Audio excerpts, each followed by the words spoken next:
Felicitous greetings, fellow Fanatics. Welcome back, everyone. I'm Adam the Fanatic, and today we're going to be taking a look at Rise of Nations Extended Edition, a civilization-building real-time strategy game by SkyBox Labs.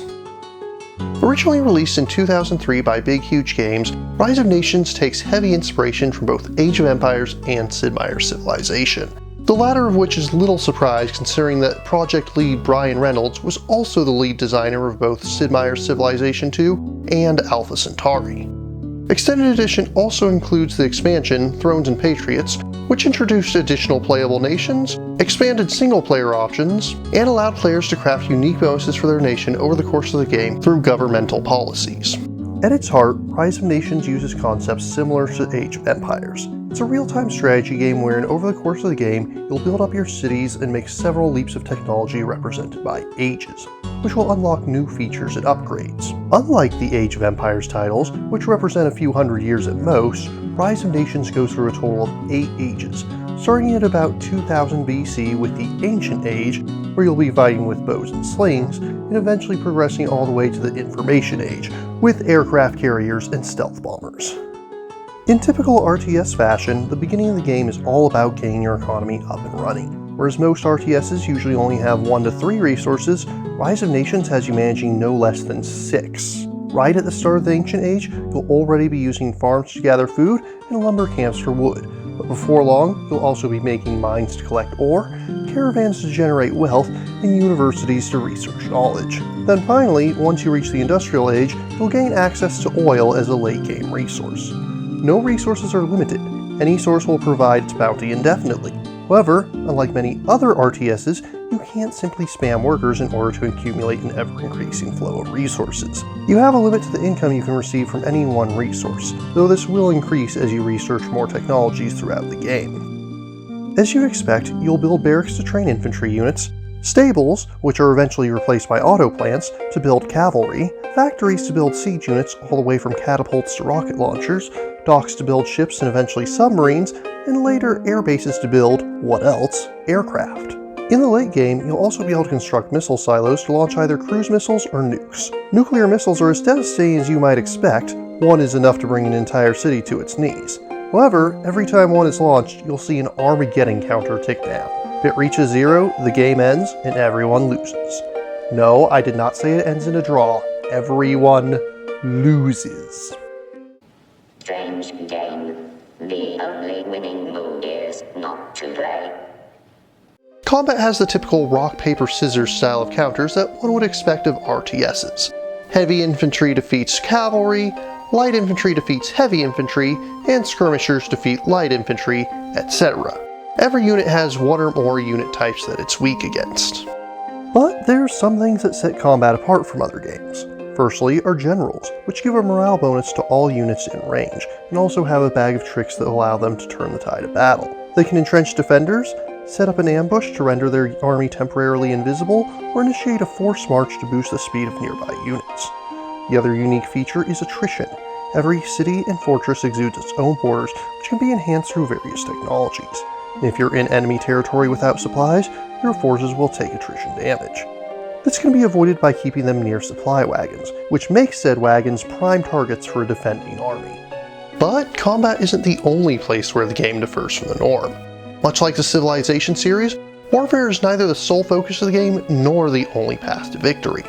You'll need to manage your cities as well, and most civilian structures can only build 1 per city, so you'll need to expand quickly if you want to get your economy up to maximum efficiency. Markets can be used to produce caravans to trade among friendly cities and to make merchants to procure rare resources. Temples can be used to enhance the reach of your nation's borders, while granaries, lumber mills, smelters, and oil refineries can be used to bolster the rate at which resources are gathered in the city. The city will grow in size as a wider variety of structures surrounds it, increasing its health, making it harder to capture than before. On the subject of capturing cities, cities are not automatically destroyed when you reduce them to 0 health. Rather, you then can move in infantry units to capture it and all surrounding civilian structures. An assimilation timer will begin to count down, and if it reaches 0, you'll take full control of the city. If the city was an enemy capital, then that player is defeated and removed from the game, additionally granting any remaining cities that are still under their control. In addition to the common structures you'll be able to build, you'll also have the option to construct wonders.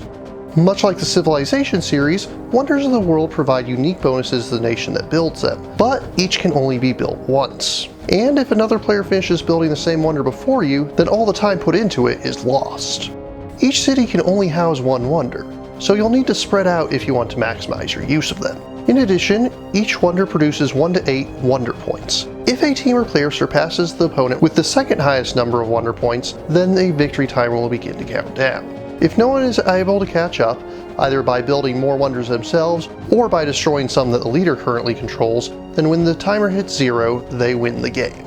Each nation has its own special abilities as well as unique units which have a small edge over their standard counterparts. For example, the Egyptians can build more farms per city.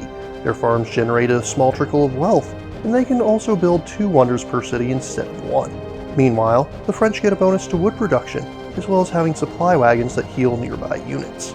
Then you have the Greeks, who are capable of producing knowledge faster and building universities for cheaper than other nations. Wait, was that supposed to be the Greeks or the geeks? That explains the general flow of a standard skirmish match. The original game also included a Conquer the World mode, where you'd play through a turn-based map and try to, what else? Conquer the world. The world, Henry.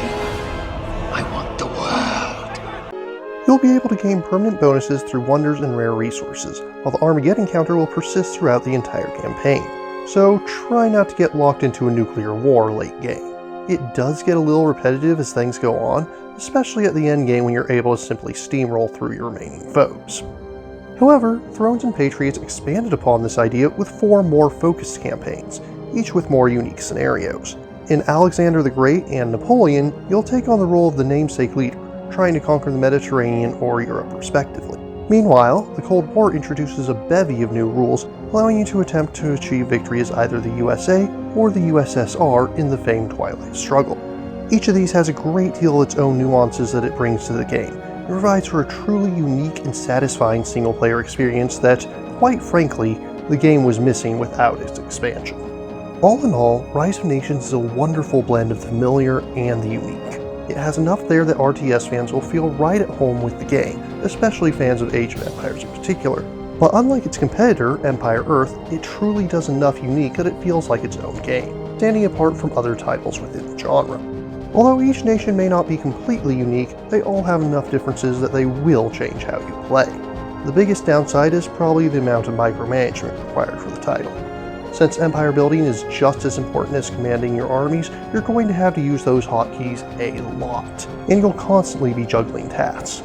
Enjoyable though it is, the sheer complexity of all that you have to do, not to mention that you also have half a dozen different resources to keep track of, may make this a poor choice if you're new to the genre. However, for all the armchair generals that are well versed in real-time strategy titles, I highly recommend you consider giving Rise of Nations a try and find it worthy of no less than an 8.9 out of 10. If you're interested in purchasing Rise of Nations Extended Edition or learning more, links are included in the description. But what about you? What do you think of Rise of Nations? How does it hold up against its inspirations? If you have any questions, remarks, or opposing points of view, leave them in the comments down below, and please remember to like, share, subscribe, and ring that bell. Until next time, farewell, fellow fanatics.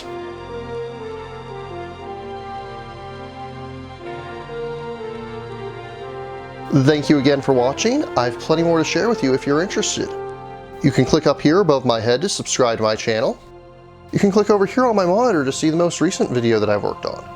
Or if you prefer, you can click up here to open this mysterious vault and see what video that the YouTube algorithm has picked just for you.